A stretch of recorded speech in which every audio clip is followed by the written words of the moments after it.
Let the House please come to order. The gentlelady from Madison, Representative Hurst, will introduce our guest minister today, who will lead us in prayer, and then please remain standing for the pledge afterwards. Lady from Madison.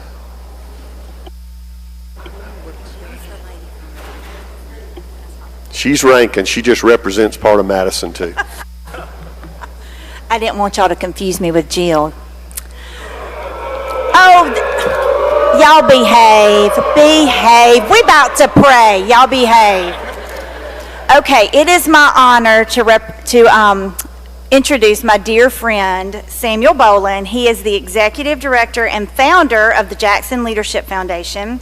For those of you who aren't familiar with the Jackson Leadership Foundation, it acts as a hub for ministry work here in Jackson, providing leadership training, volunteer recruitment, back office services, and so much more.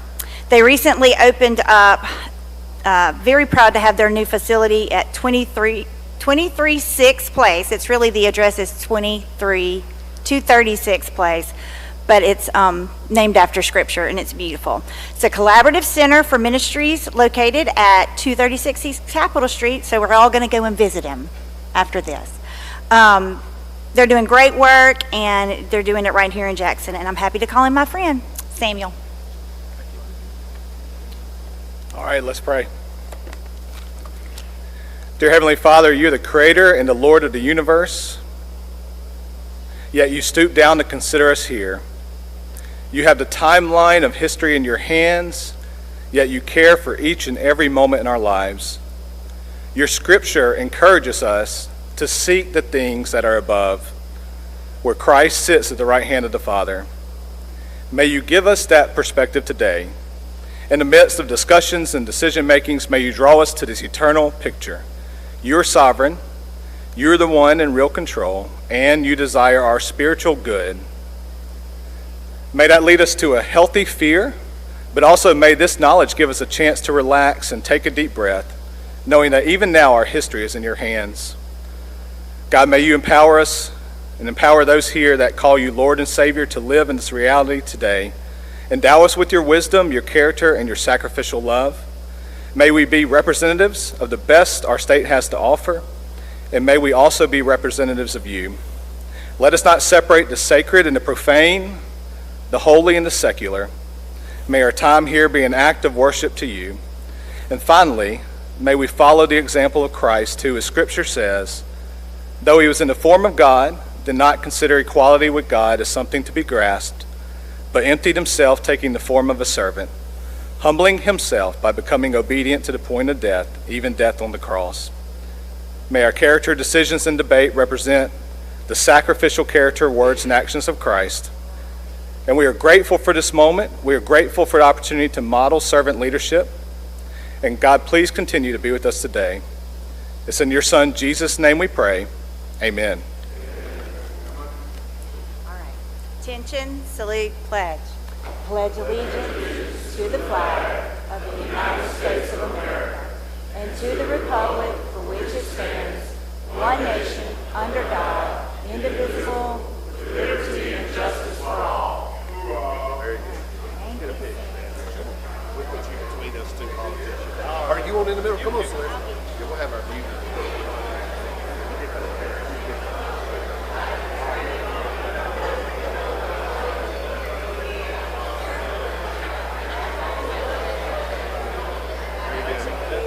Thank you for being here. You're welcome anytime. Come see us. We would be excused. Open machine, Madam Clerk.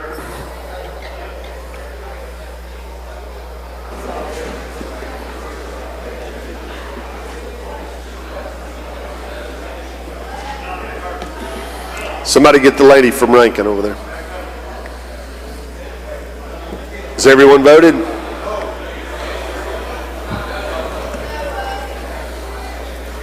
Close the machine, Madam Clerk. There's a quorum present, Mr. Speaker. We will have the reading of the journal. Gentleman from Rankin, Representative Powell, moves we dispense with the reading of the journal. All in favor say aye. Opposed no. The ayes have it. Report of select committees. We have none, Mr. Speaker. Report of standing committees. We have reports on the calendar, Mr. Speaker. Introduction of bills and constitutional amendments. Gentleman from Harrison, Mr. Haney. Thank you, Mr. Speaker. Ask unanimous consent to dispense the reading of the introductions. Is there objection? Hearing none, Madam Clerk, we will follow that procedure.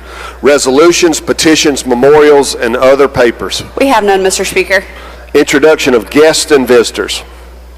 Lady from Forest, Ms. McGee. Thank you, Mr. Speaker. It is my honor today to get to introduce the Dean of the very outstanding Southern Miss School of Nursing. Dr. Lachelle Story is seated in the South Gallery along with the Associate Dean, LaWanda Baskin. Appreciate all you do for us at Southern Miss and very happy to have y'all at the Capitol today. Welcome. I didn't see him. Gentleman from Bolivar, Mr. Sanders. Thank you, Mr. Speaker. I asked my colleagues if you will help make welcome. I see her in the gallery up there somewhere, Miss Mary Crump, who's the Hinds County Alumni Chapter President.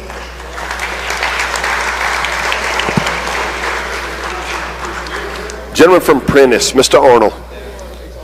Thank you, Mr. Speaker. I'd like the House to join me in welcoming two great individuals, Tommy Simpson and Leonard Prine.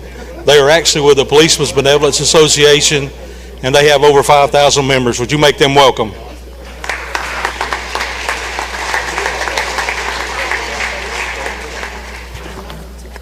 Lady from Lincoln, Ms. Curry. Thank you, Mr. Speaker. I'd like to recognize the Mississippi Nurses Association with Teresa Malone, Mississippi Council of Deans and Director of School Nursing, and Mississippi School Nurse Association. I also want to give you a little hint of something we're working on to promote increase in salaries for professors of nursing. So I'm just going to throw that out. We'll see what happens, and welcome to all of you.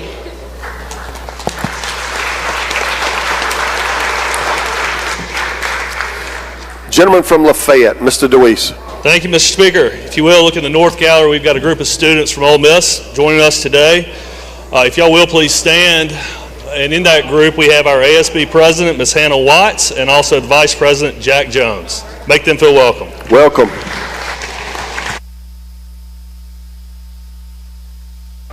Gentleman from Hinds, Mr. Bell. Thank you, Mr. Speaker. In the South Gallery, I have my good friend and church member, Taylor Martin. Please make her feel welcome. Thank you.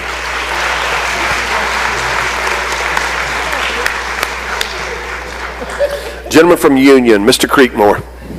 Thank you, Mr. Speaker. In the South Gallery, I'd like to recognize an advocate for public health, especially K through 12 from New Albany, Miss Reeder, Nurse Reeder,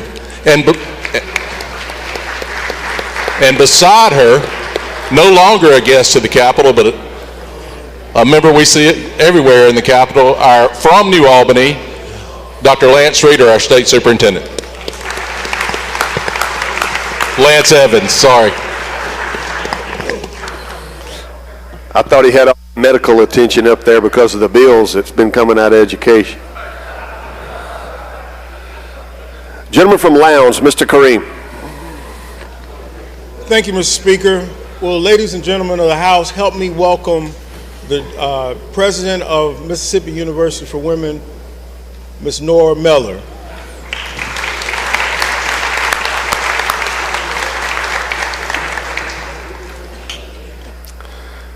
Gentleman from Jackson, Mr. Fondren.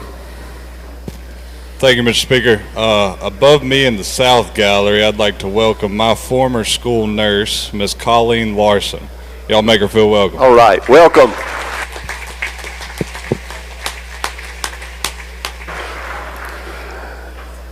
Gentleman from Lowndes, Mr. Boyd. Thank you, Mr. Speaker. To piggyback off my buddy, Mr. Kareem from Columbus, we also have teachers, faculty, and students from the W, I think, on both sides. Thank you. Welcome. Gentleman from Warren, Mr. Denton. Thank you, Mr. Speaker. It is my pleasure to introduce the doctor today. To my right, Dr. Norman Cornell. He's an OBGYN in Vicksburg. He's also serves on the MSMA board member. So let's please make him welcome. Welcome, Doc.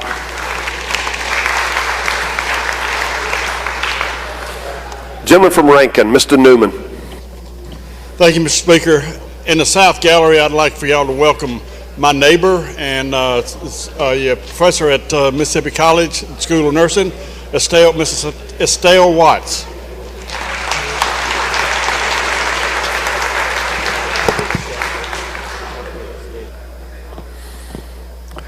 I want to welcome on the back row back there our former House member who moved across the street from us, Representative Jim Beckett. Good to have you here with us today, Beckett.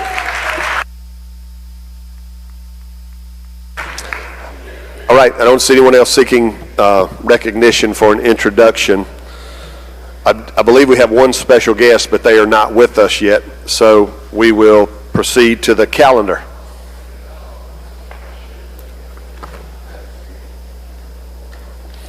Motion to reconsider calendar.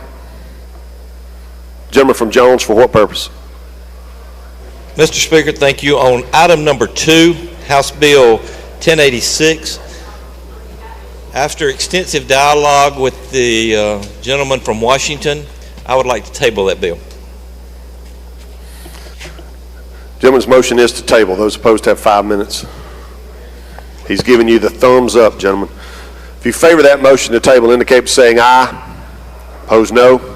The ayes have it. The ayes have it. Ways and Means calendar. He passes. We'll move to the general calendar. Public Health.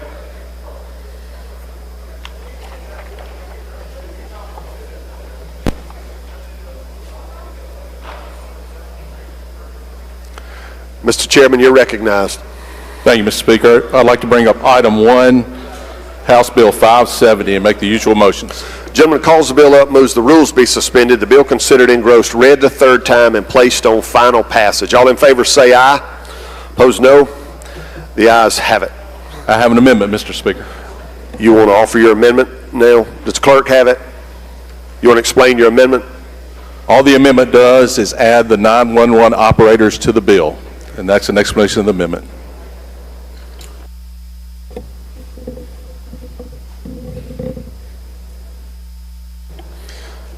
Questions on the amendment? If you favor the amendment, indicate by saying aye. Opposed, no. The ayes have it. Anything further on the bill, gentlemen? Yes, sir. I'd like to explain the bill. You're recognized. House Bill 570 involves mental health first aid for all our first responders. If mental health first aid is familiar to y'all, it should be, because in 2022 we passed this bill for all our police officers in the state of Mississippi. This has been extremely successful. It's saved lives. It's made a difference in many Mississippians suffering from mental health issues. And mental health first aid trains officers or first responders to recognize mental health situations, to de-escalate them, and get them into the proper procedures and services that they need. This is very important, and this will include our 911 operators. It's an 8-hour course, and we've allowed 6 years to treat all first responders. There are over 3,000 first responders and 1,500 911 operators.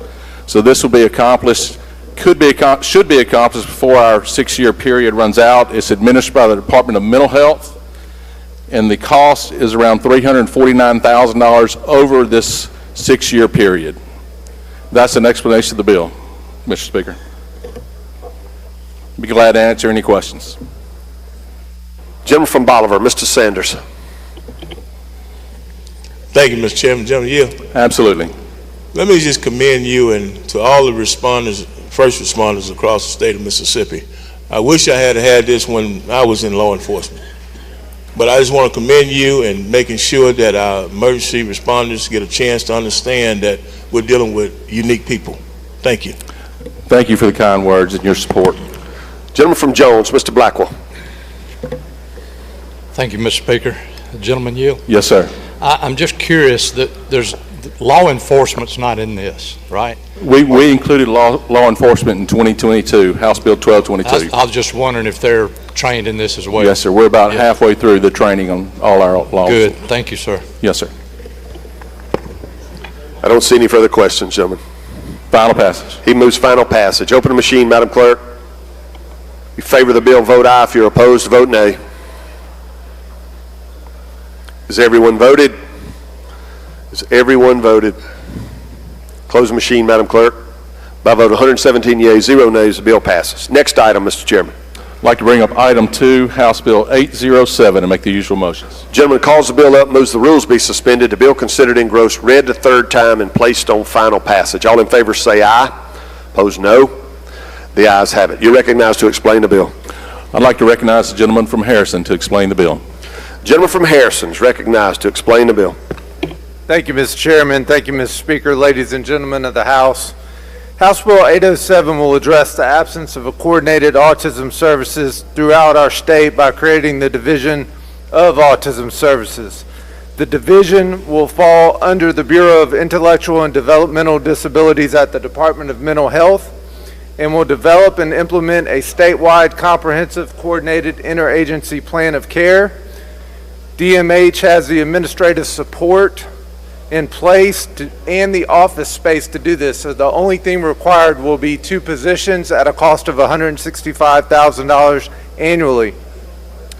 According to a 2024 Autism Advisory Council report, 1 in 36 children will be diagnosed with autism this year. That's up from 1 in 69 in 2012.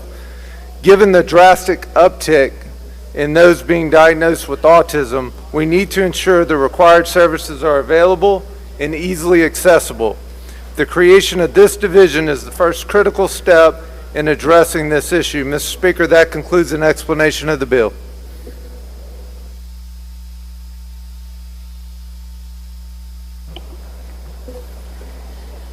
Questions on the bill? Gentleman from Pearl River, Mr. Owen. Thank you. Does the gentleman yield? Yes, sir. I heard you say, what did you say the cost would be to establish this division? $165,000 annually. And it's under what division within the Department of Mental Health and their IDD, their bureau. Okay. Are there any other divisions underneath IDD besides Autism Services? Not that I'm aware of. Okay.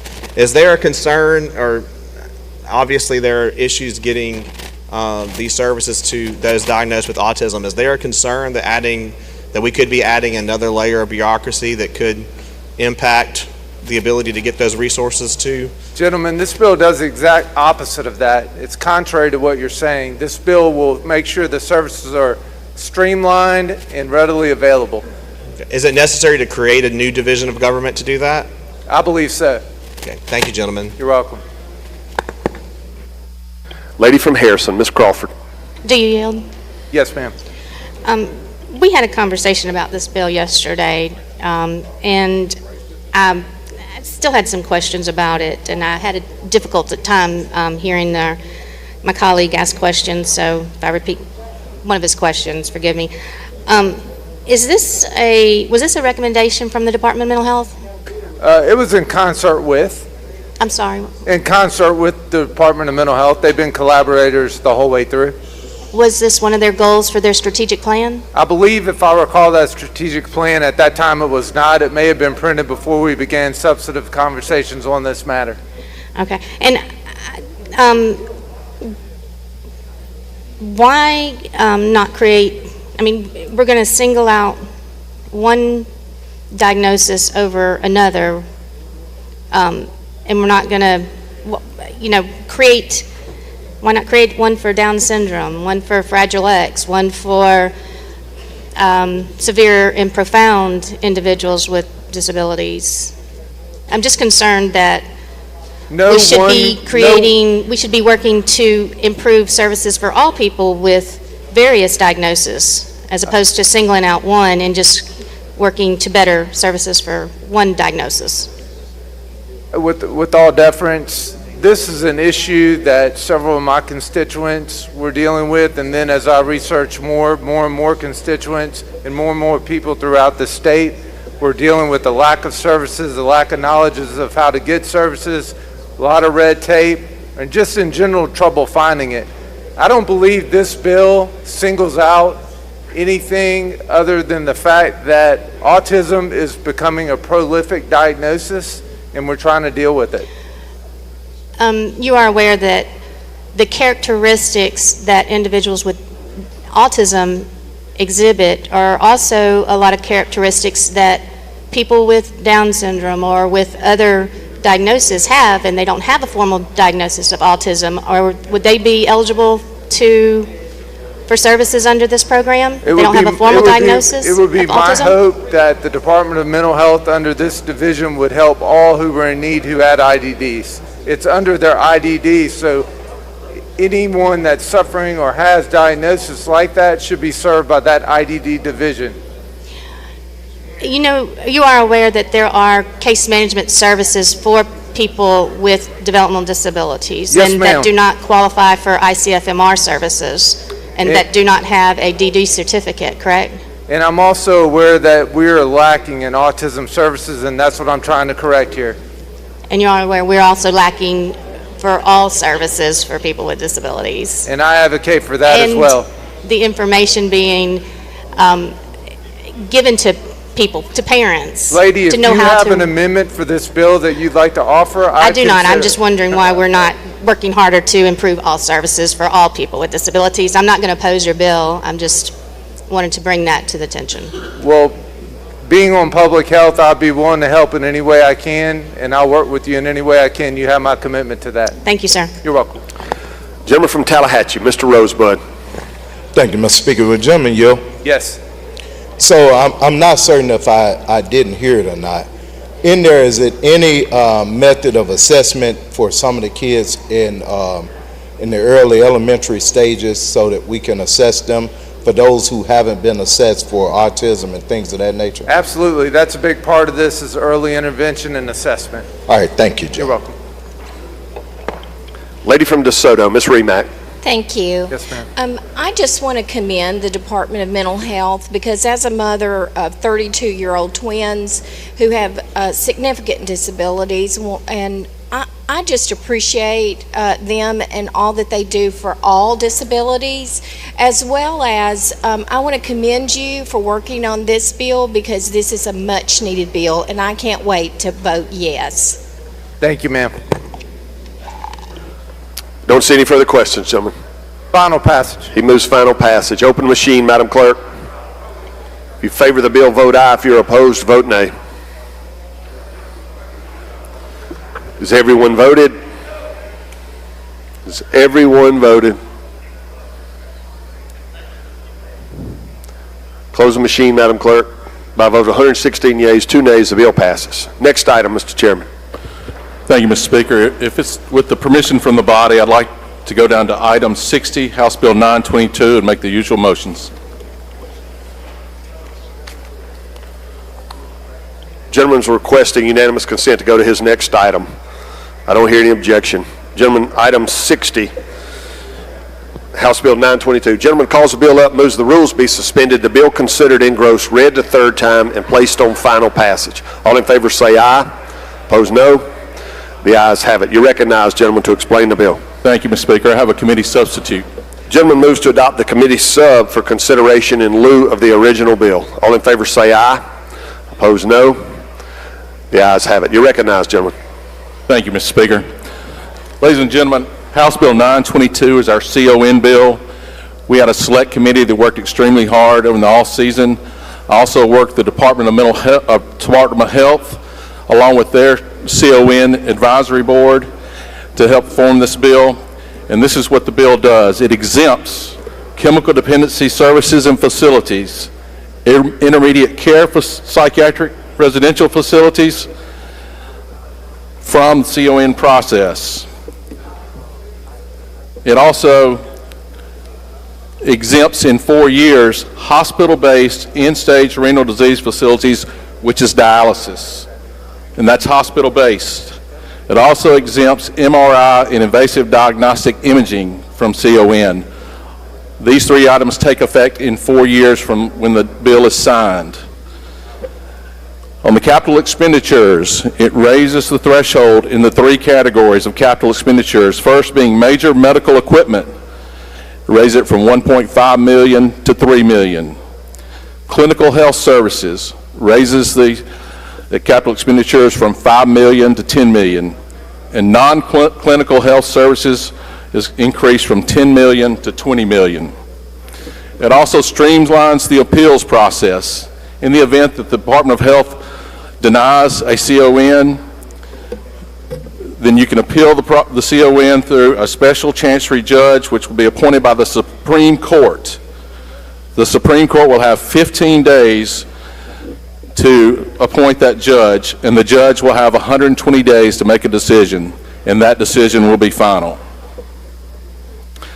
I just want to be clear, ICF and IID facilities remain in CON. The state of Mississippi has 400 of those beds in abeyance. We are taking 100 of those beds, 20 of which will go to Sun Valley immediately upon signing of the bill, and the other 80 will go to the Department of Health, and facilities and companies can apply for those at 10-bed increments at a time. And the reason for the 10 beds is because there have been lawsuits across the country of more than 10-bed facilities. The federal government likes for these to be 10 beds or less for these facilities. It also affects the state health plan. Currently in statute, our state health plan can have data in it that is 3 years, within 3 years. This limits the data to being within the current 12 months, so we have more accurate information.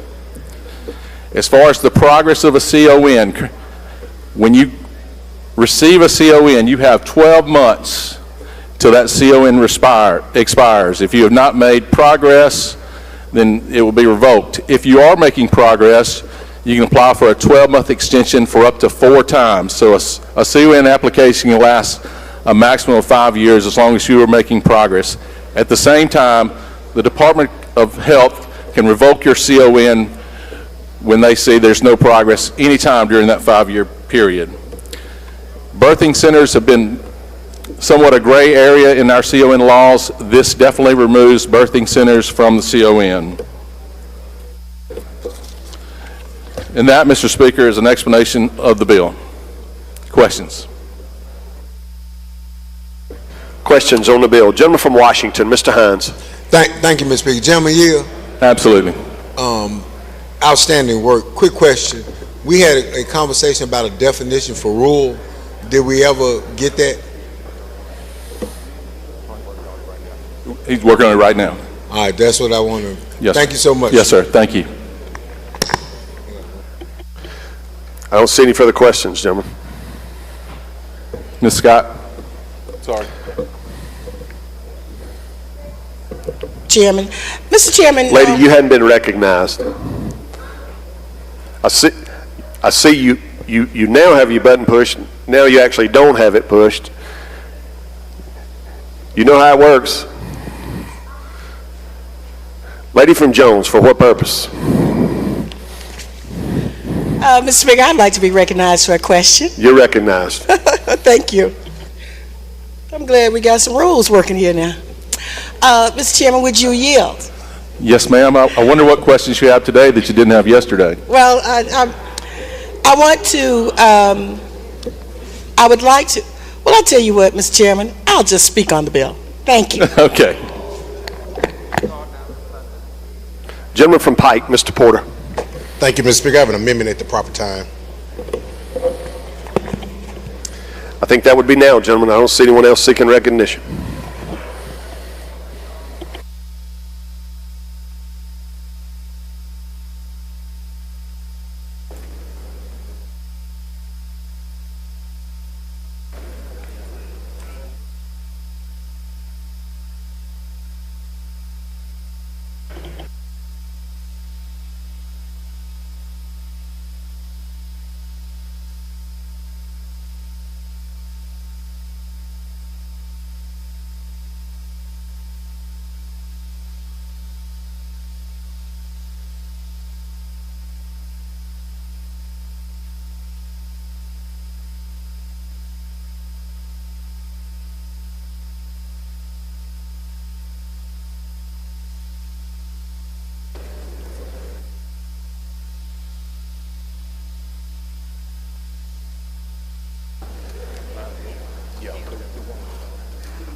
Mr. Speaker, I'd like to withdraw my amendment. Thank you, gentlemen. All right, Mr. Chairman, anything further on the bill? No, sir, Mr. Speaker. He moves final passage. Open the machine, Madam Clerk. I'm sorry. Ma'am, sir? You wish to speak on the bill, lady? I didn't hear you say that. You're recognized to speak on the bill.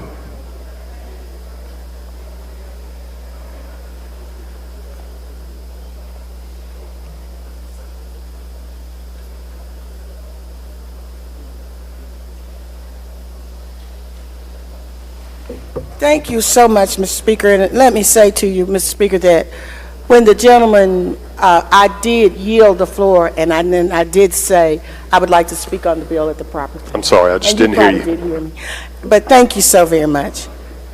I was going to ask the gentleman a few questions about this bill, but I think I'm just going to take 3 or 4 minutes to say to you that the things that they may be trying to do in this bill maybe are not bad things.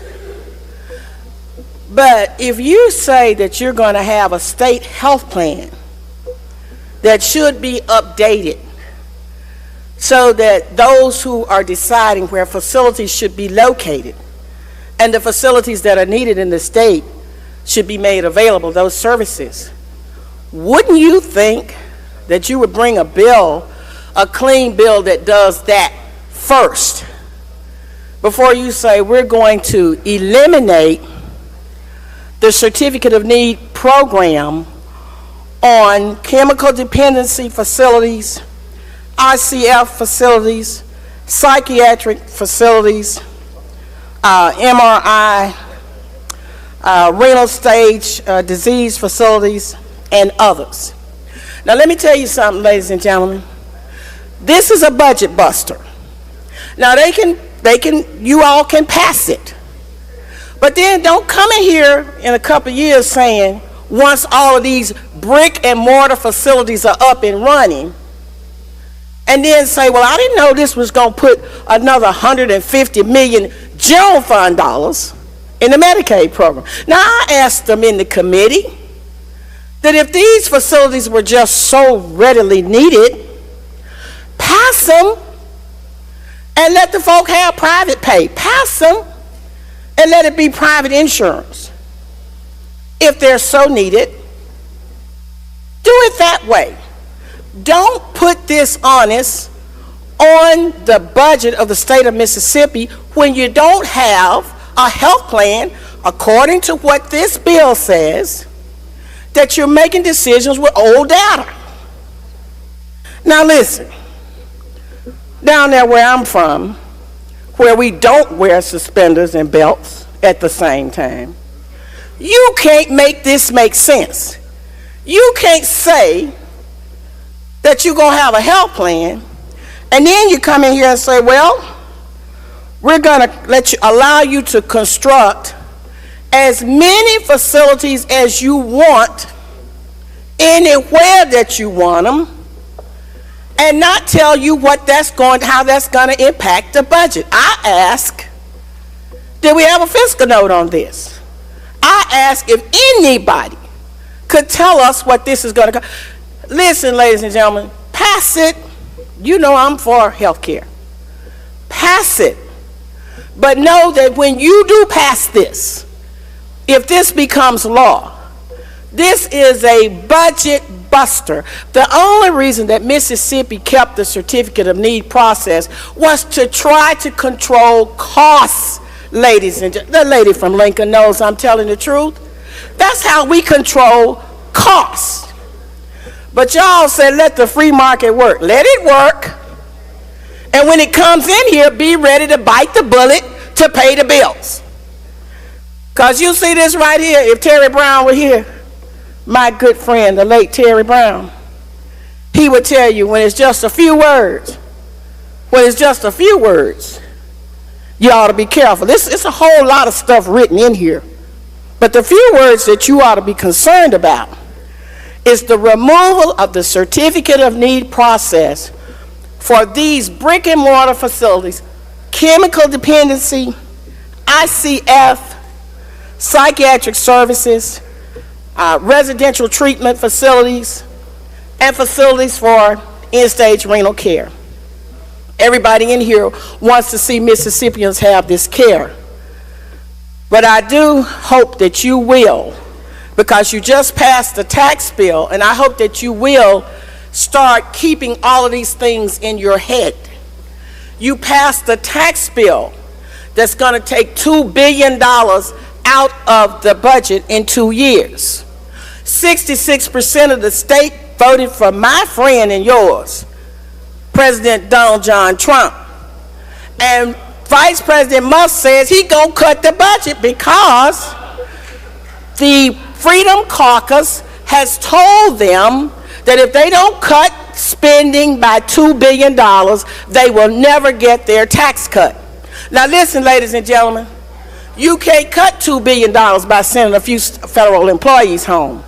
You can't cut no $2 billion by saying, oh, well, we're going to get rid of the bureaucrats at the agency level. You got to go to where the meat is. Down here, we say you got to go where the cows can eat the hay. And for Mississippi, for you, let me tell you where that is. You look in that orange book you got there before you, and only 25% of that budget is generated in this state. 75% of it is generated up there in Washington. And Uncle Elon say, he gonna cut it.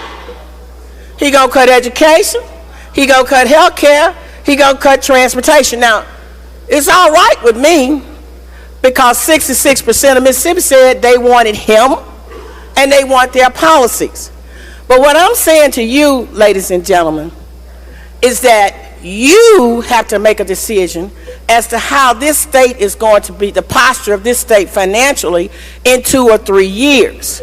In 2 or 3 years, if it's not making rain from the federal government, how are you going to make up that other $23 or $24 billion? And I can tell you this one thing, it'll be mighty difficult if you got hundreds of people out here with all of these different facilities opening, and they got to be paid.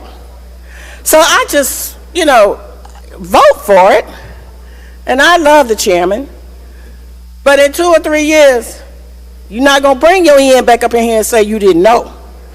But I'm going to come up here and remind you that I told you what was happening. This is something that's good, but it has not been thought out. What they should have brought you was the health plan, an updated health plan, to see where you needed services, and then come back to you and say, this is where they need to be, and this, ladies and gentlemen, is how much it's going to cost. I don't think it's unfair to ask how much this bill would cost, and I can't make an estimation, and I don't come up here and tell lies to you, but I will tell you that it's probably going to be more than $100 or $150 million in general funds once all of these facilities are constructed, because the health department can't stop them from being constructed. They just build and go out here and find people that are eligible for Medicaid and put them on the program, put them in their places. So I just wanted to tell y'all that. Thank you.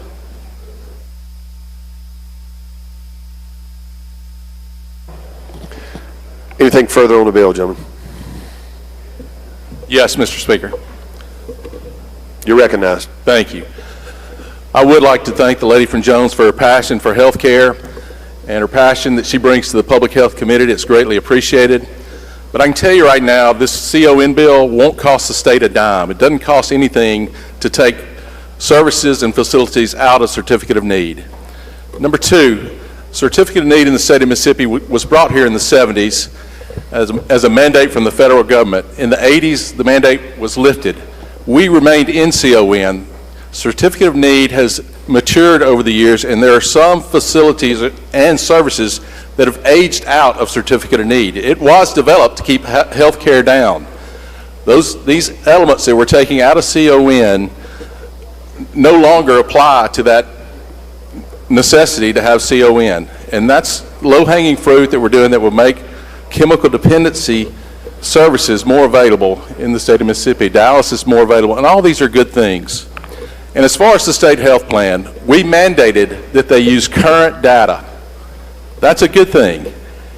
And the State Board of Health sent a letter advocating for the very things that are in this bill: removal of dialysis from hospitals, removal of the chemical dependency centers.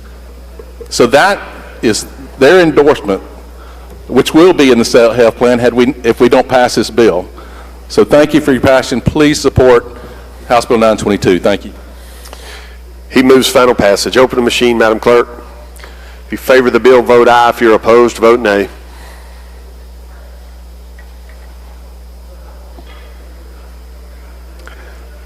Has everyone voted? Has everyone voted? Close the machine, Madam Clerk. By a vote of 107 yeas, 5 nays, the bill passes. Anything further, Mr. Chairman? No, thank you, Mr. Speaker.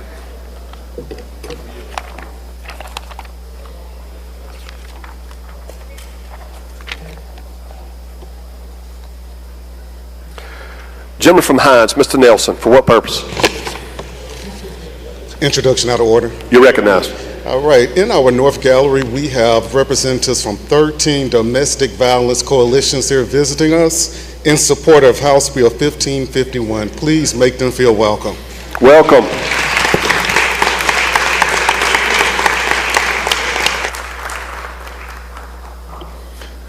All right, we will go back to the calendar. Education.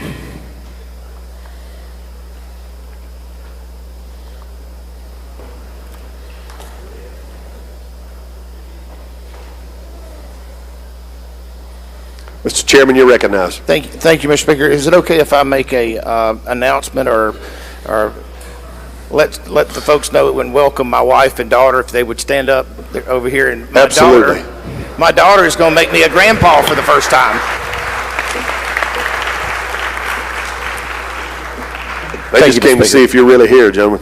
That's probably exactly what she is doing. Lady from DeSoto, Ms. Remack. Introduction, please. You're recognized. I just noticed I have a good friend, Serena Drake from House of Grace in DeSoto County up in the South Gallery. If y'all make her feel welcome. Welcome.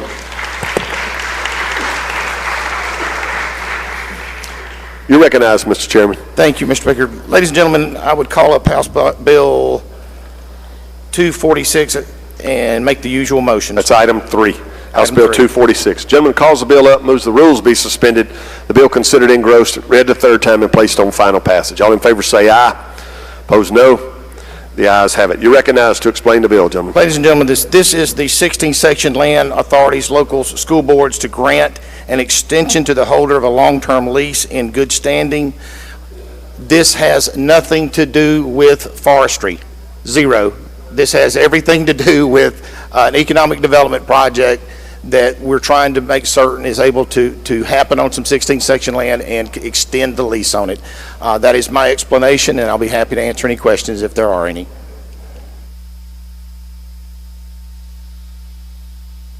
Gentleman from Tallahatchie, Mr. Rosebud.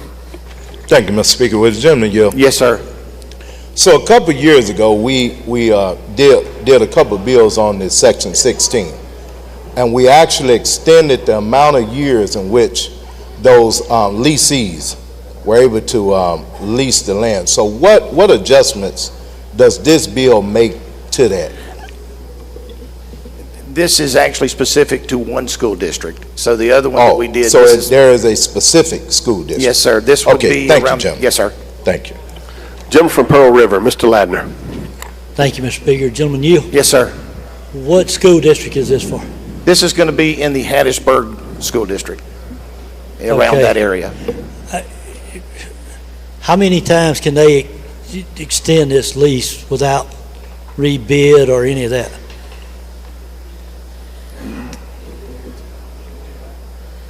Twice. For how many years? 20 years. So they can do it 2 times for a total of 40 years? Yes. And just extend it if they've been a good lessee? Yes, sir.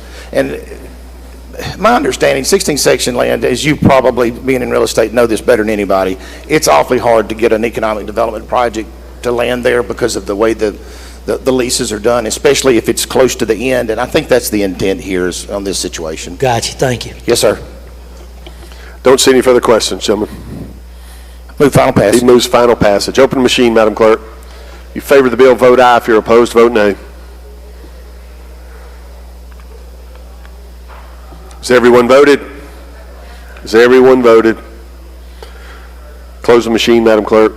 By a vote of 117 yeas, 0 nays, the bill passes. Next item, Mr. Chairman. Thank you, Mr. Speaker. If we could go to number 4, House Bill number 532, and call it, make the usual motions. Gentleman calls the bill up, moves the rules be suspended, the bill considered engrossed, read the third time, and placed on final passage. All in favor say aye. Opposed, no. The ayes have it. You're recognized, gentlemen. Thank you, Mr. Speaker. Ladies and gentlemen, this is the school nurses bill. This is to direct the Office of Healthy Schools to develop a salary schedule for all schools and directs them to, and shall use this in employing these nurses. Apparently, there's the schedule for paying these people has been all over the board. This is trying to bring this into some measure that's more predictable. And that's basically the explanation. It doesn't do anything more than that, and it doesn't force anybody to do anything, but it does put us on a salary schedule. And that's my explanation of the bill. Questions on the bill? Gentleman from Harrison, Mr. Haney. General Yield? Yes, sir. So if a school district has their nurses paying those, this scale comes out, do they have to go by the scale, or what's the deal? This will merely establish a minimum. That's what it'll do. So my bet would be, in knowing your district, you're not at the minimum. Y'all are probably setting the standard. So if they're paid more than the minimum, yes, sir, they're not going to get a yes, sir, cut and pay. Yes, sir. Thank you, sir. I don't see any further questions. Move final passage. He moves final passage. Open the machine, Madam Clerk. In favor of the bill, vote aye. If you're opposed, vote nay. Has everyone voted? Has everyone voted? Close the machine, Madam Clerk. By a vote of 120 yeas, 0 nays, the bill passes. Anything further, Mr. Chairman? Yes, sir. If we could go to number 5, number 5, House Bill number 810, make the usual motions. I would ask that the gentleman from Harrison be recognized. Gentleman calls the bill up, moves the rules be suspended, the bill considered engrossed, read a third time, and placed on final passage. All in favor say aye. Opposed, no. The ayes have it. Gentleman from Harrison is recognized to explain the bill. Thank you, Mr. Chairman, Mr. Speaker, ladies and gentlemen. This bill comes through a request by the Mississippi Department of Education and is intended to bring the state JROTC coordinator position commensurate to an education program supervisor level. This position has been vacant off and on, recently vacant for 1.5 years, was finally filled, but then unfortunately the individual left for a higher paying job. MDE is committed to improving and bolstering the state's JROTC programs, knowing that these programs produce future leaders, increase GPAs, reduce teen pregnancies, and reduce disciplinary issues. Mr. Speaker, that concludes an explanation of the bill. Questions on the bill? Gentleman from Lawrence, Mr. Evans. Thank you, Mr. Speaker. Gentleman Yield. Yes, sir. I want to make sure I understand this. We are reducing the qualifications for the director of JROTC in the state in order for us to get one? That's incorrect. We're increasing the salary. That's all. Increasing salary. Yeah, we're allowing it to be seen as a supervisor. I'm just looking at the head note up there, and that's what piqued my interest. Yes, sir. Thank you. You're welcome. I don't see any further questions, gentlemen. Final passage. He moves final passage. Open the machine, Madam Clerk. If you favor the bill, vote aye. If you're opposed, vote nay. Has everyone voted? Has everyone voted? Close the machine, Madam Clerk. By a vote of 119 yeas, 0 nays, the bill passes. Next item, Mr. Chairman. Thank you, Mr. Speaker. We're going to skip number 6, y'all, and go to number 7, House Bill number 962, and make the usual motions. Gentleman calls the bill up, moves the rules be suspended, the bill considered engrossed, read a third time, and placed on final passage. All in favor say aye. Opposed, no. The ayes have it. You're recognized, gentlemen. Ladies and gentlemen, this is a repealer. This is the Energy Academy Act. It extends the repealer on authority of Vicksburg, Warren, and Claiborne County schools to partner with the nuclear plant there. This is something they've done for years, and frankly, it's a good educational tool that these people use to make sure these kids can learn something and can have some kind of cooperation with the nuclear plant. That's what this does. That's my explanation if there are any questions. Questions on the bill? I don't see any, gentlemen. Move final passage. He moves final passage. Open the machine, Madam Clerk. In favor of the bill, vote aye. If you're opposed, vote nay.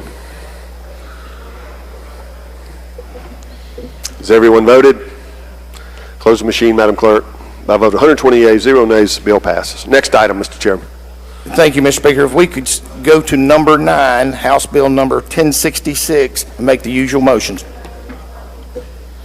Gentleman calls the bill up, moves the rules be suspended, the bill considered engrossed, read a third time, and placed on final passage. All in favor say aye. Opposed, no. The ayes have it. You're recognized, gentlemen. Thank you, Mr. Speaker. I would ask that we recognize the gentleman from Harrison. The gentleman from Harrison is recognized to explain the bill. Thank you, Mr. Speaker, Mr. Chairman, ladies and gentlemen. 1066 comes at the request of the Governor's Office and the Military Interstate Compact Commission, and simply changes the word section to chapter in the section defining active duty in the compact. This error was made nationwide on all the compacts, and each state's being asked to correct it. Mr. Speaker, that concludes an explanation of the bill.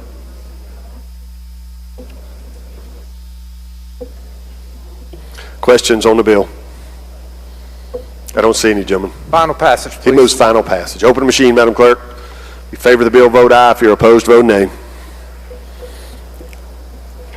Has everyone voted? Has everyone voted? Close the machine, Madam Clerk. By a vote of 120 yeas, 0 nays, the bill passes. Next item, Mr. Chairman. Thank you, Mr. Speaker. The bills that I skipped, Mr. Speaker, I'd ask their number 6 and number 8 retain their place on the calendar. Thank you, gentlemen. And that's all we have for today. Judd B. He passes. Public health passes.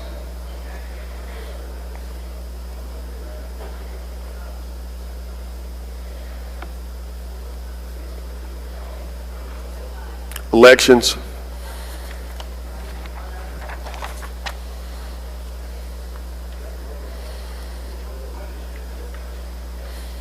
Agriculture.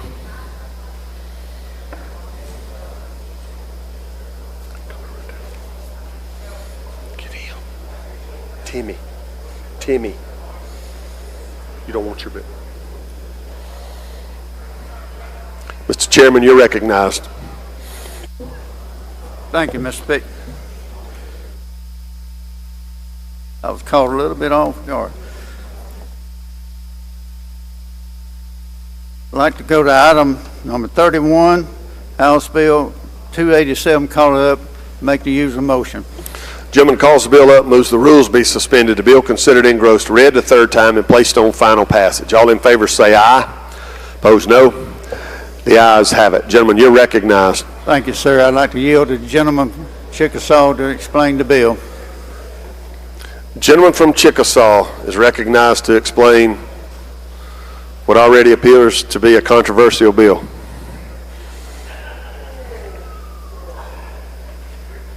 Board's lighting up here, gentlemen. Thank you, Mr. Speaker. Thank you, Mr. Chairman. This bill could be controversial. It's pretty self-explanatory. We don't have a state vegetable, and I would like to appeal to you to consider the sweet potato. I got statistics rooted in facts, are the best things, at least the best things I could find on Google. The sweet potato is a sub-vegetable species known as a tube or a tuber. And that brings back nostalgia for me from growing up. Come from very humble beginnings. We'd scrape up enough money on Friday night to get a piece of round steak or a piece of chuck steak. And we'd have a these tubers. So Friday night become known as tuber steak night. So we would have a very good meal in that. And then come Saturday, we'd be broke, so we'd fry chitlins and mountain oysters, and that'd be known as guts, and you fill in the blank. You can eat them with kings and queens. You can eat them with pork and beans. You can eat them with sardines. But those last two will come with some side effects that I may or may not. Does that conclude your explanation, gentlemen? Keep going, gentlemen. Tell it all. You can bake them, you can fry them, you can boil them, you can smoke them, you can smoke them. Very good.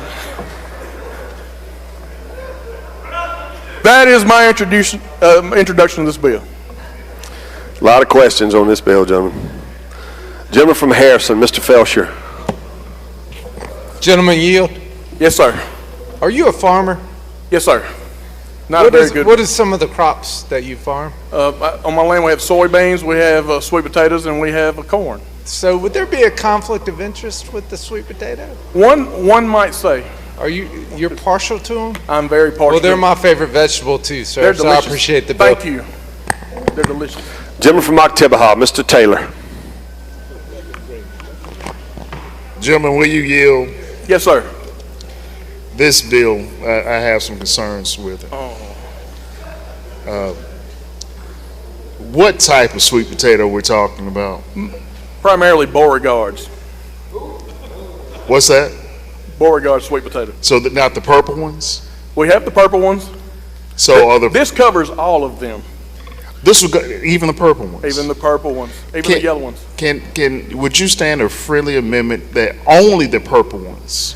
Oh, we don't want to discriminate on this bill, sir. We're gonna be inclusive. All sweet potatoes. I'd like to speak on the bill at the appropriate time.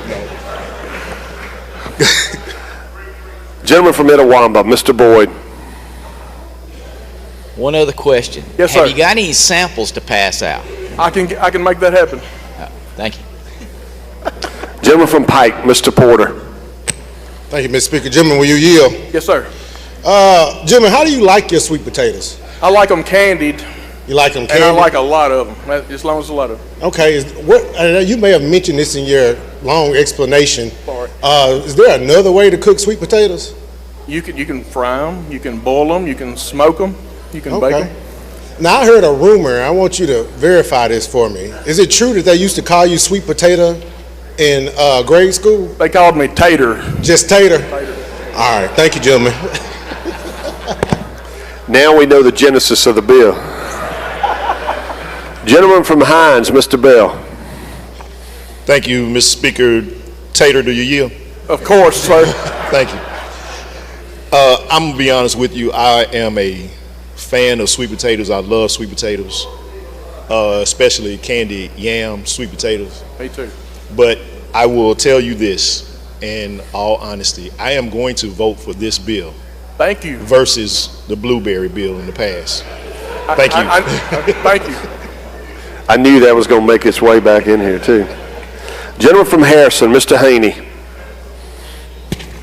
Gentleman yield? Yes, sir, of course. If this bill is passed, is it going to promote tourism? Or are there other vegetables might help promote tourism?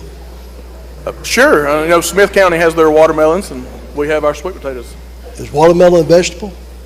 Is watermelon a vegetable? No, it's not. That would be a fruit. But did you specify vegetable, or did you just say product? Well, we're talking about this is a state vegetable. So yes, sir. I want to make sure we're not leaving something out. If we pick the sweet potato, that we want to, our tourism divisions have to work on that.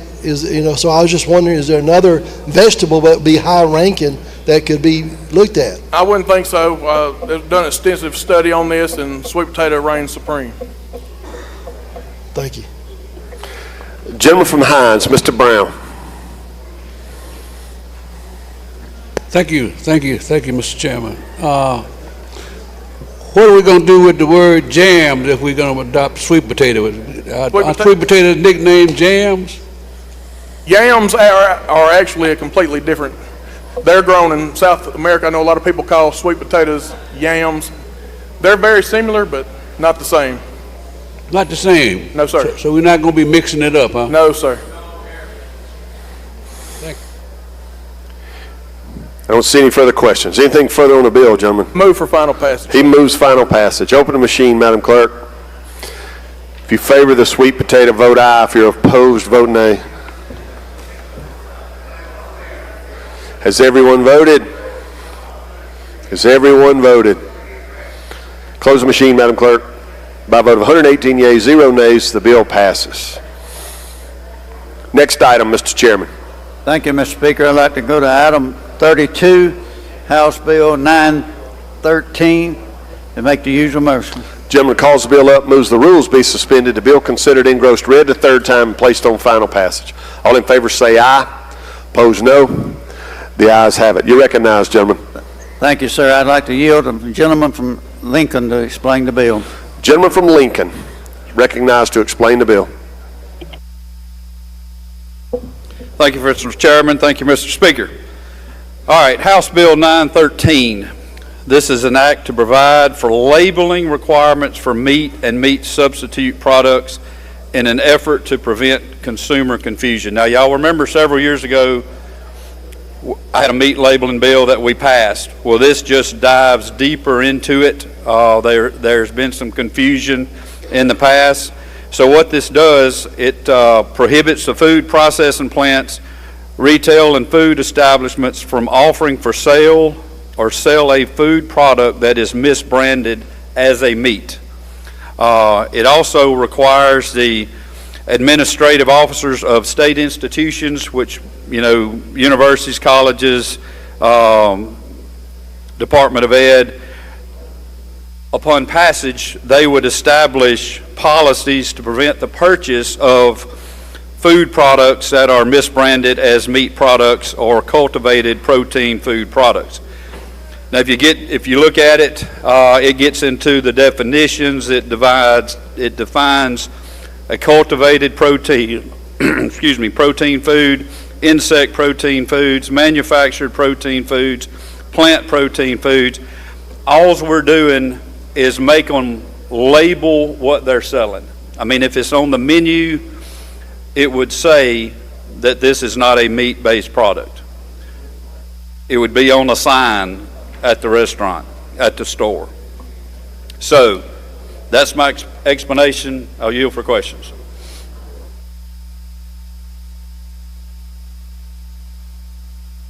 Questions on the bill. Gentleman from Washington, Mr. Bailey.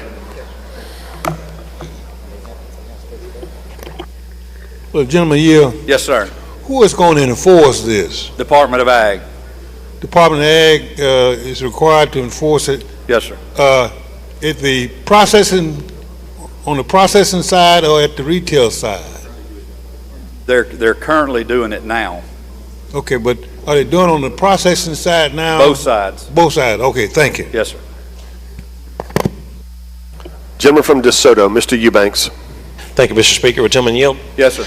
Is there anything in the bill that talks, can they qualify it as a meat product if it has a percentage of meat in it? Like, for example, Taco Bell, everybody knows it's not 100% ground beef that you're getting. Yeah, I know, it comes as a shock to a lot of folks, but would they be able to label their meat as meat, or would they have to? It would have to be under these guidelines. If it's not meat, or if it's got lab-grown parts, it would have to be labeled as that. Well, I like your bill. I love the truth in labeling. I was just curious, though, can they sell it as meat if it's cut with something else, though, too? Like if it's got legitimate meat product in it? Based on this, it's going to have to be meat. Right. All right, thank you. All right. Lady from Hines, Ms. Yates. Thank you. Will the gentleman yield? Yes, ma'am. This is not something I ever thought I would be asking a question about. Okay. Well, you don't have to if you don't want to. I'm trying to read through the bill. It's a long bill. It is longer than I thought it would be, to be completely honest with you. I guess my question is, in identifying meat term, are we going to no longer be able to call a black bean burger a burger? Or, like, how far are we going with this? Well, is a black bean burger, does it have meat in it? No, but it's still a black bean burger. Is a burger, does a burger, the word burger, does that have to be meat? I guess that's my question. Well, I mean, actually, that would be considered a vegetable, wouldn't it? I mean, a vegetable burger, a veggie burger. But are we still allowed to use the word burger? Well, That's I my don't think we have question. anything in here about, we don't have anything in here about not using the word burger. Okay, so that wouldn't fall under an identifying meat term. We're not going that far with what we're considering. It didn't have that, no ma'am. Okay, thank you. I don't see any further questions, gentlemen. Move final passage. He moves final passage. Open the machine, Madam Clerk. If you favor the bill, vote aye. If you're opposed, vote nay. Has everyone voted? Has everyone voted? Close the machine, Madam Clerk. By a vote of 116 yeas, 0 nays, the bill passes. Next item, Mr. Chairman. Thank you, Mr. Speaker. I'd like to go to item number 33, House Bill 1000. Call it up, make the usual motion. Gentleman calls the bill up, moves the rules be suspended. The bill considered engrossed, read the third time, and placed on final passage. All in favor say aye. Opposed, no. The ayes have it. I see you have a committee sub. Have a committee sub, sir. Gentleman moves to adopt the committee sub for consideration in lieu of the original bill. All in favor say aye. Opposed, no. The ayes have it. And I have an amendment to the committee sub, sir.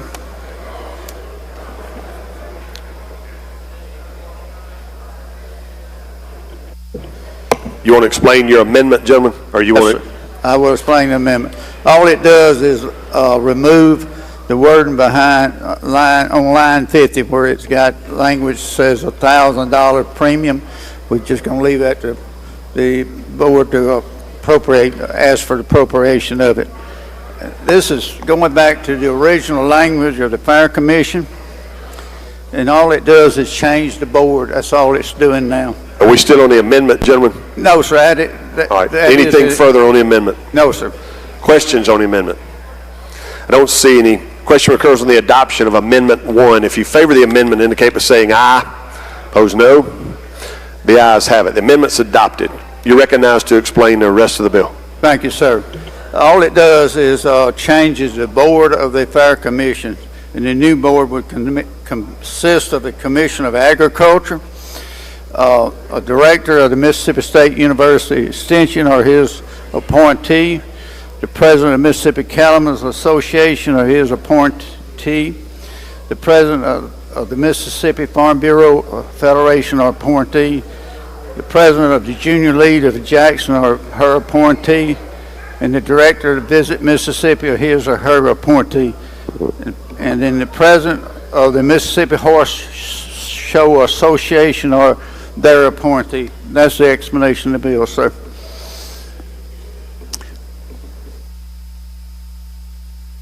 Questions on the bill? Lady from Lincoln, Ms. Curry.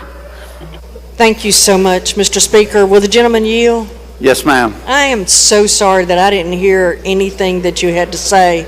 I had people around me, and I just need to ask one question. Does the Commissioner of Agriculture, is he for this bill?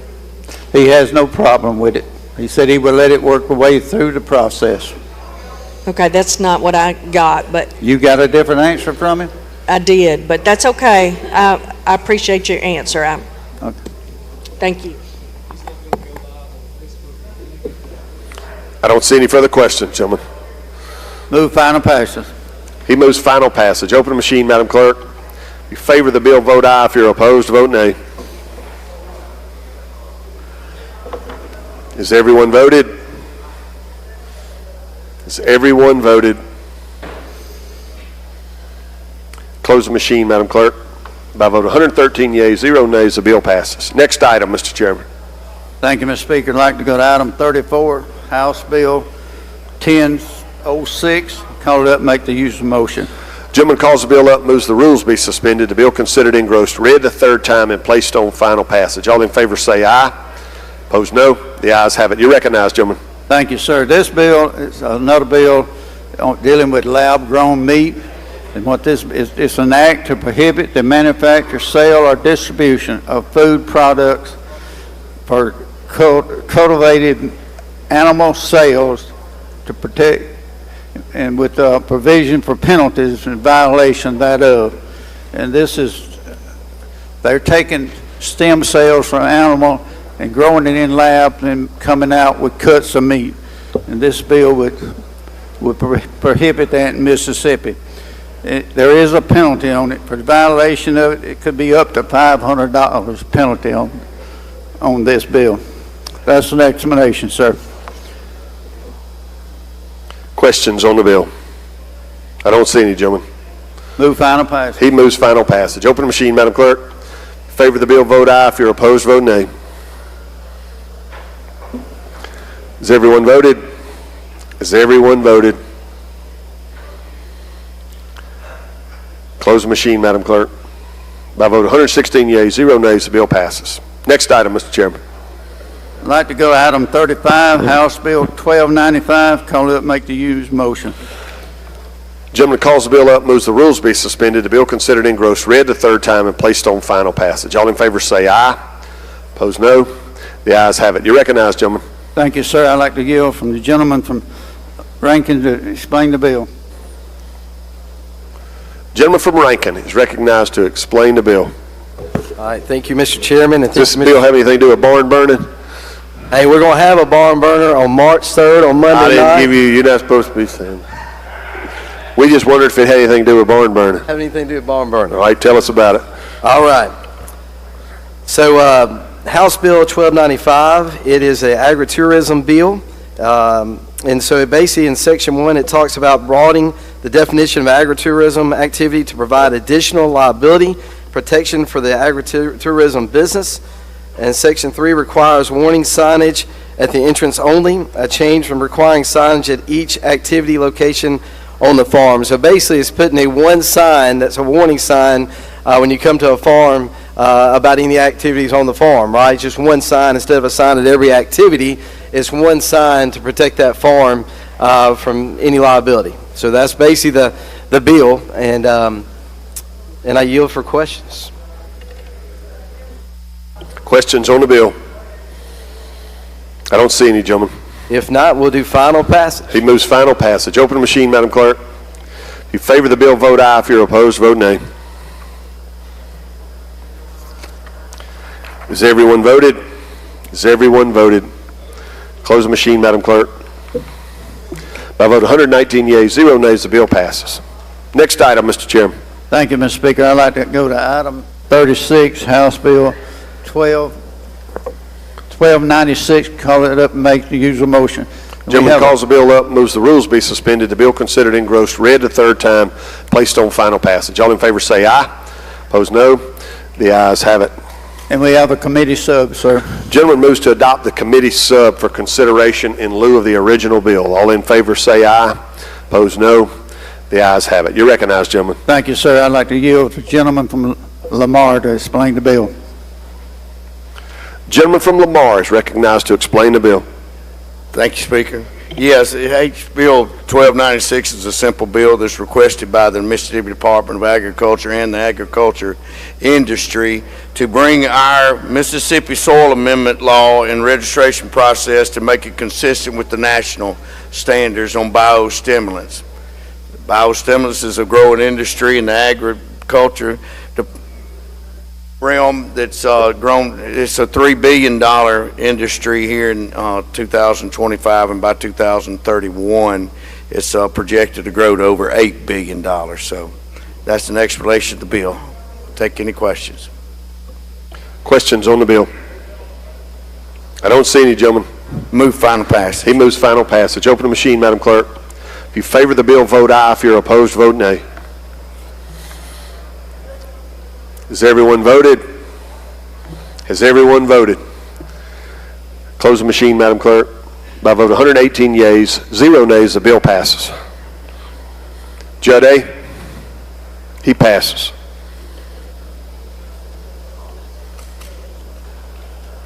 Youth and Family Affairs, he passes. Public health? Banking? Passes. Any chairman have an item they wish to take up? Chairman of Ways and Means.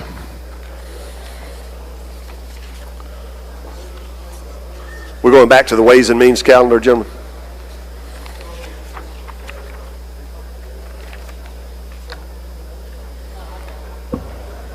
You're recognized, gentlemen. Thank you, Mr. Speaker. On the Ways and Means calendar, item 1, House Bill number 888. I would call that bill up and make the usual motion.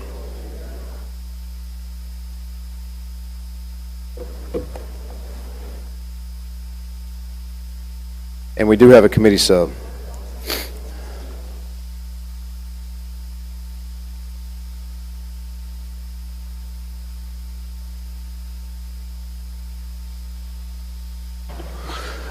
Gentleman calls the bill up, moves the rules be suspended, the bill considered engrossed, read the third time, and placed on final passage. All in favor say aye.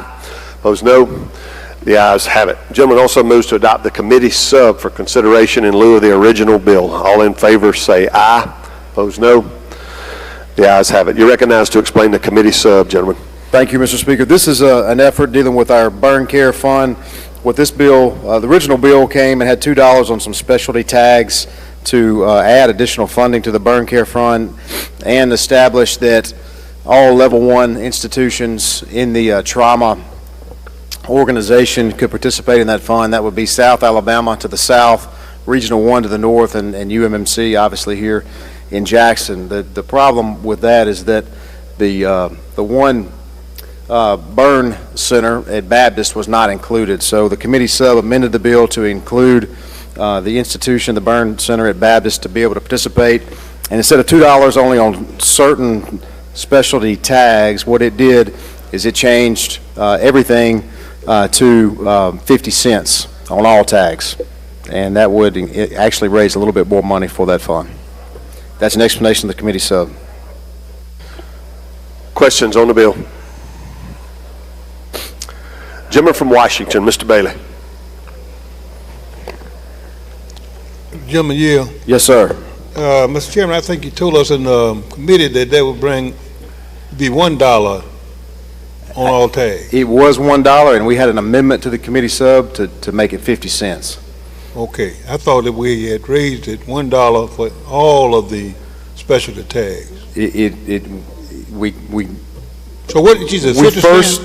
In committee, it was $1 at first, and then there was an amendment in committee to change it to 50 cents. Okay, well, I didn't hear that amendment. Okay, thanks. I'm sorry about that. I figured 50 cents was a little easier on the pocketbook than $1, but it still raises sufficient money. Thank you. I don't see any further questions, gentlemen. He moves final passage. Open machine, Madam Clerk. Favor the bill, vote aye. If you're opposed, vote nay. Has everyone voted? Has everyone voted? Close the machine, Madam Clerk. By a vote of 118 yeas, 0 nays, the bill passes. Next item, Mr. Chairman. Item 2, House Bill 916. I'd call that bill up and make the usual motion, and we do also have a committee sub. Gentleman calls the bill up, moves the rules be suspended, the bill considered engrossed, read the third time, and placed on final passage. All in favor say aye. Opposed no. The ayes have it. The gentleman also moves to adopt the committee sub for consideration in lieu of the original bill. All in favor say aye. Opposed no. The ayes have it. You're recognized to explain the committee sub, gentlemen. Thank you. This, ladies and gentlemen, this bill is almost identical, very, very similar to the bill that we passed several times through this House body last year, and it died in the 11th hour at the hands of the Senate. We hope that will not happen again this year. But as a reminder, what this bill would do would establish at the Department of Revenue a directory for vape products and also a separate directory for cigarette products. We have really what I would call an epidemic in the state of Mississippi with convenience stores, C-stores, gas stations, other stores of the like selling products that we don't know where they come from. Some of these products come in from overseas. They're not properly regulated. They haven't been reviewed by the proper regulators on the federal level. And so what this would do would basically say that if your product is not on the registry at DOR, then it would be illegal for those retailers to sell that product. And this would help our people at DOR catch folks from a standpoint who aren't paying taxes on those illegal products, and also the folks at DO Department of Health who make sure that some of these things are safe, and some of these things are not safe is what's going on here. So this directory would help people have somewhere to look at to make sure that we get a better idea of what is actually being sold in these stores. And that's an explanation of the bill. Questions on the bill? I don't see any questions, gentlemen. I'd move final passage. He moves final passage. Open the machine, Madam Clerk. In favor of the bill, vote aye. If you're opposed, vote nay. Has everyone voted? Has everyone voted? Close the machine, Madam Clerk. By a vote of 120 yeas, 0 nays, bill passes. Next item, Mr. Chairman. Item 3, House Bill number 920. I'd call that bill up and make the usual motion. Gentleman calls the bill up, moves the rules be suspended, the bill considered engrossed, read the third time, and placed on final passage. All in favor say aye. Opposed, no. The ayes have it. You're recognized, gentlemen. Thank you. Ladies and gentlemen, this is just a vehicle for a tag bill. This particular one deals with the Declaration of Independence Center for Study of American Freedom at University of Mississippi. But this is 920. This will be our vehicle. If you have any specialty tags that you want to add to it as the session goes on, and that is an explanation. Questions on the bill? I don't see any, gentlemen. I'd move final passage. He moves final passage. Open the machine, Madam Clerk. If you favor the bill, vote aye. If you're opposed, vote nay. Has everyone voted? Has everyone voted? Close the machine, Madam Clerk. By a vote of 116 yeas, 0 nays, the bill passes. Next item. The next item we'll take up, Mr. Speaker, is item 10, skipping down a little bit, House Bill 1196. You make the usual motion, gentlemen? I do, yes, sir. Gentleman calls the bill up, moves the rules be suspended, the bill considered engrossed, read the third time, and placed on final passage. All in favor say aye. Opposed, no. The ayes have it. You're recognized to explain the bill.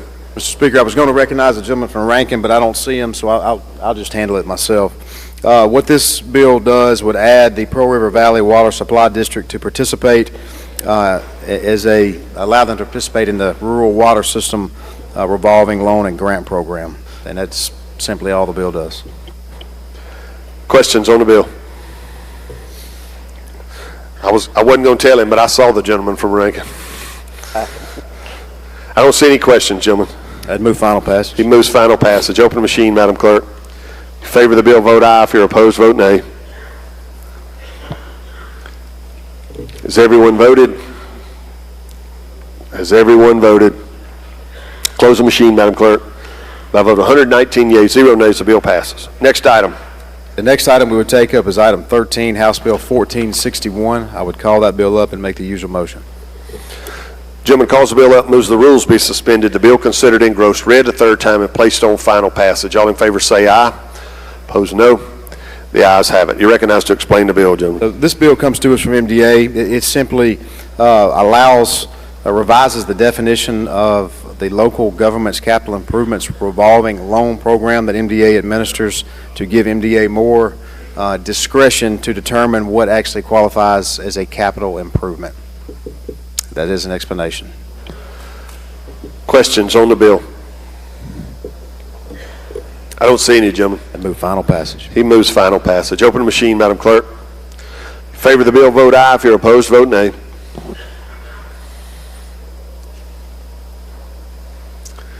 Has everyone voted? Has everyone voted? Close the machine, Madam Clerk. By a vote of 118 yeas, 0 nays, the bill passes. Anything further, Mr. Chairman? Yes, sir. Item 15, House Bill 1201. I'd call it up and make the usual motion. Gentleman calls the bill up, moves the rules be suspended, the bill considered engrossed, read the third time, and placed on final passage. All in favor say aye. Opposed, no. The ayes have it. You're recognized to explain the bill. House Bill 1201 comes to us from the Jackson Redevelopment Committee that met throughout this past year. 1201 is very similar to a bill that Ways and Means and this body, full body, passed last year as it relates to the city of Jackson. But what this bill do would provide tax credits to developers to come in to redevelop and revitalize state or government-owned blighted properties. And instead of just being limited to Jackson, it would apply across the state. And that's an explanation of the bill. Questions on the bill? I don't see any, gentlemen. I would move final passage. He moves final passage. Open machine, Madam Clerk. If you favor the bill, vote aye. If you're opposed, vote nay. Has everyone voted? Has everyone voted? Close the machine, Madam Clerk. By a vote of 120 yeas, 0 nays, the bill passes. Anything further, Mr. Chairman? Ways and Means yields. Any chairman have an item they wish to take up?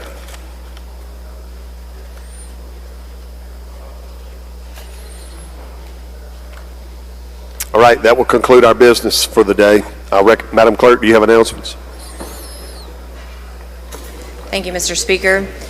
Medicaid will meet after adjournment in room 113. Constitution will meet after adjournment in room 401. Gaming will meet after adjournment in room 204. Technology will meet after adjournment in 401. Full Appropriations A Committee will meet 10 minutes after adjournment in 201A. And County Affairs will meet 15 minutes after adjournment in 401. For tomorrow, Ports and Harbors will meet at 8:30 in room 103. Judd B will meet at 9 in 113. Business and Commerce will meet at 9 in room 114. Appropriations A will meet at 10 o'clock in 201A tomorrow. Education will meet tomorrow at 10 in room 204. Workforce will meet at 10 in 401. Judd A will meet at 10 in room 113. Public Utilities will meet at 11 o'clock in 202. Tourism will meet at 11 o'clock in 402. Public Health will meet at 1 o'clock in room 113. Apportionment and Elections will meet at 1 o'clock in 401A. Investigate State Offices will have a hearing at 1 o'clock in room 103.